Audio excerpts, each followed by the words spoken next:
ಕೊಳ್ಳೆ ಹೊಡೆದು ಲೋಕಸಭೆ ಚುನಾವಣೆಗೆ ದುಡ್ಡು ಖರ್ಚು ಮಾಡಿದ್ದಾರೆ ಅಂತ ಎನ್ಫೋರ್ಸ್ಮೆಂಟ್ ಡೈರೆಕ್ಟರೇಟ್ ಪ್ರೆಸ್ ನೋಟಲ್ಲೂ ಕೂಡ ಹೇಳಿದ್ದಾರೆ. ಹೆಂಡವನ್ನು ಖರೀದಿ ಮಾಡಿದ್ದಾರೆ.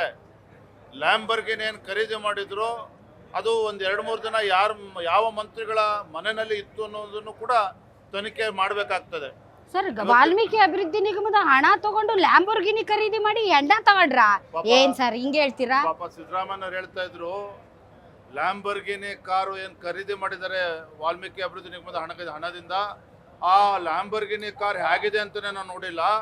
ಆ ಕಾರನ್ನು ವಾಪಸ್ಸು ಕಂಪ್ನಿ ಕೊಟ್ಬಿಟ್ಟು ಹಣವನ್ನು ವಾಪಸ್ ಸರ್ಕಾರಕ್ಕೆ ತರ್ತೇವೆ ಅಂತ ಹೇಳ್ತಾರೆ. ಅಂದರೆ ಕದ್ದ ಮಾಲನ್ನು ವಾಪಸ್ ಕೊಟ್ಟು ವಾಪಸ್ಸು ರಾಜ್ಯದ ಖಜಾನೆಗೆ ತರ್ತೇನೆ ಅನ್ನೋ ಮಾತನ್ನು ಸಿದ್ದರಾಮಯ್ಯನವ್ರು ಹೇಳ್ತಾ ಇದ್ದಾರೆ.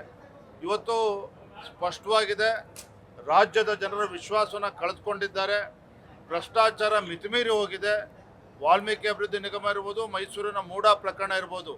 ಮೂಡಾ ಪ್ರಕರಣದಲ್ಲಿ 14 ನಿವೇಶನಗಳನ್ನು ಪಡೆದಿರ್ತಕ್ಕಂಥ ಸಿದ್ದರಾಮಯ್ಯ ಕುಟುಂಬ ಒಂದು ಕಡೆ, ಆದರೆ ಸಿದ್ದರಾಮಯ್ಯನವರ ಸರ್ಕಾರ ಬಂದ ನಂತರದಲ್ಲಿ ಸುಮಾರು 5,000 ಕೋಟಿಗೂ ಹೆಚ್ಚು ಬೆಲೆ ಬಾಳ್ತಕ್ಕಂಥ ನಿವೇಶನ, ಯಾವ ನಿವೇಶನಗಳು ಮೈಸೂರು ಭಾಗದ ಬಡವರ ಪಾಲಾಗಬೇಕಿತ್ತು ಅದನ್ನು ಕೂಡ ಈ ಸರ್ಕಾರ ಲೂಟಿ ಹೊಡೆದಿದೆ.